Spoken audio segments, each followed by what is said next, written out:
Double Indemnity, from the novel by James M. Cain. It stars Barbara Stanwyck as Phyllis, Fred MacMurray as Walter, and Walter Abel as Keyes.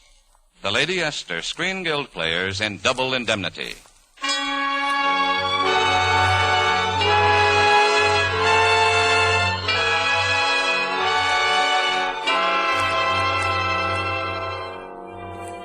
It's midnight. Downtown Los Angeles is dark and deserted. But high above the quiet street, one window shows a splash of light. Walter Neff, star agent for Pacific All Risk Insurance, is in his private office typing a report. Office memorandum to Barton Keyes, claims manager. July 16th, 1938. Dear Keyes, well, you old buzzard, you did it again. I mean, you were right on that Dietrichson claim. Accident and double indemnity. You said it wasn't an accident. Check. You said it wasn't suicide. Check. You said it was murder. Check and double check. He pauses, fumbles for a cigarette with his right hand. Now we see that the other hand hangs limp and useless at his side. And spreading from below his shoulder, a dark red stain discolors his shirt. He takes a long drag on the cigarette, crushes it out, and then goes on. I'll admit it, Keyes. You can always smell a phony claim. And you were pretty good on this one for a while. Only you made just one little mistake. You picked the wrong guy for the murder. And that's where I want to set you straight.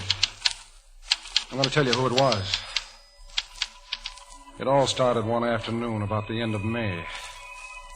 I'd stopped at this house over on Los Feliz to check up on some auto renewals.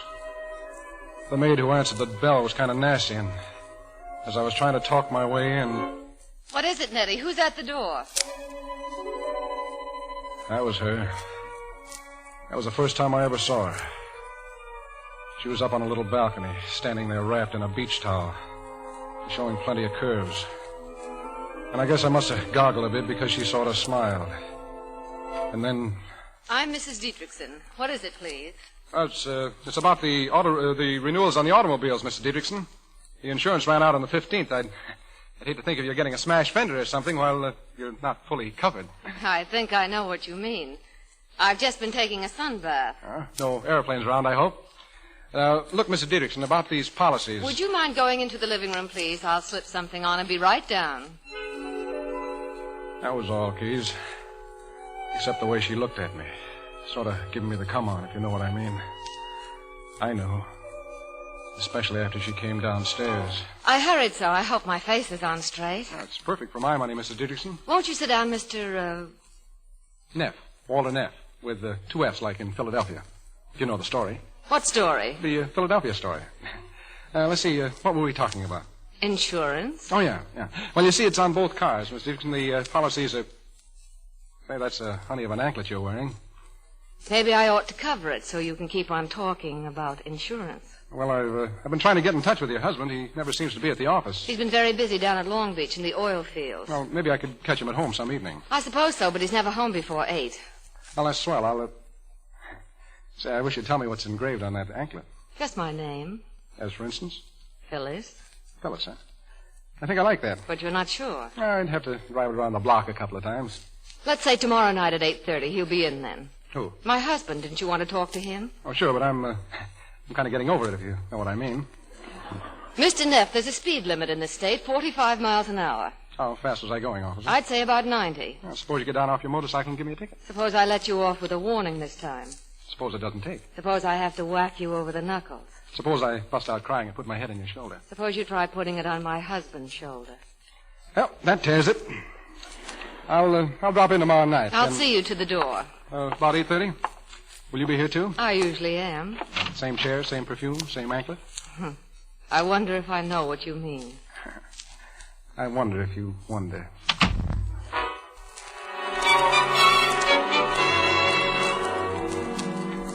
Maybe you can't understand that, Keyes. You've got an insurance policy where your heart ought to be.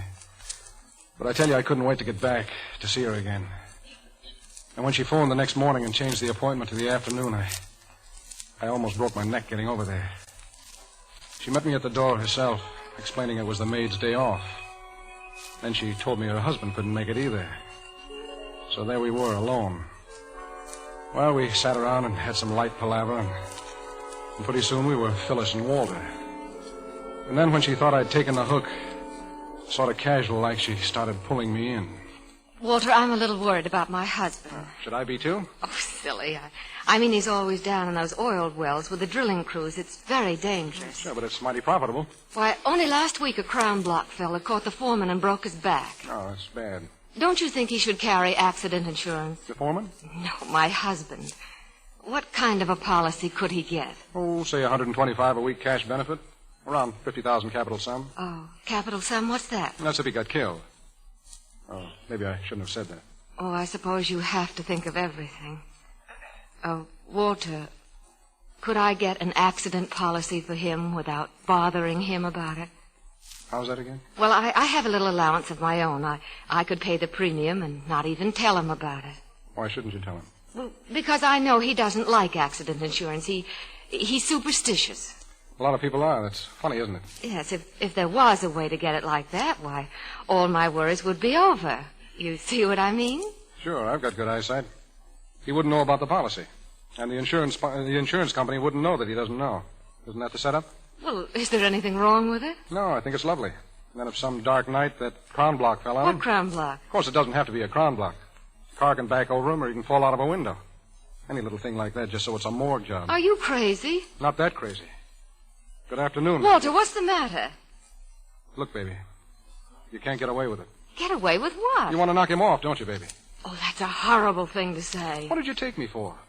A guy that walks up to a good-looking dame and says, "Hello, I sell accident insurance on husbands. You got one that's been around too long?" Not me, baby. I'm getting out of here. I'm getting out of here, but quick. That's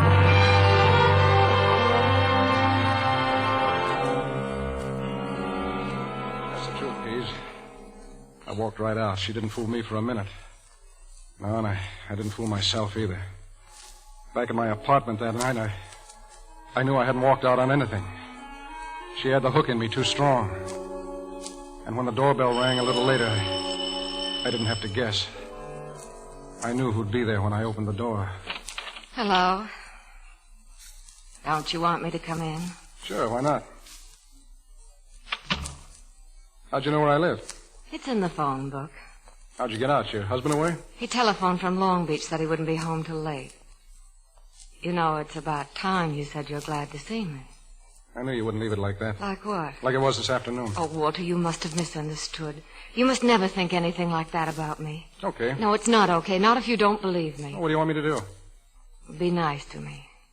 Like the first time you came. It can't be like the first time. Something's happened. I know it has. It's happened to us. Maybe I oughtn't to have come. Maybe you oughtn't.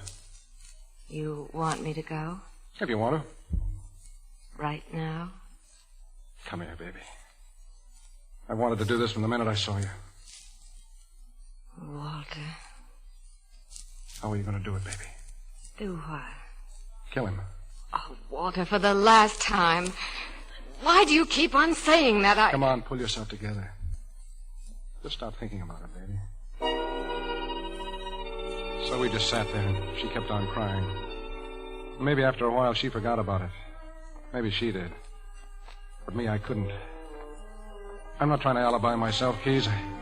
I fought it, only maybe I didn't fight it hard enough. And pretty soon I was in it so deep, I didn't even hear her when she said... I've got to go now, Walter. Will you call me? Walter. Huh? I hate him. I loathe going back to him. You believe me, don't you, Walter? Sure, I believe you. I can't stand it anymore. Sometimes I think it would be better to hang. You're not going to hang, baby. Not ever. Walter. Because you're going to do it the smart way. Because I'm going to help you.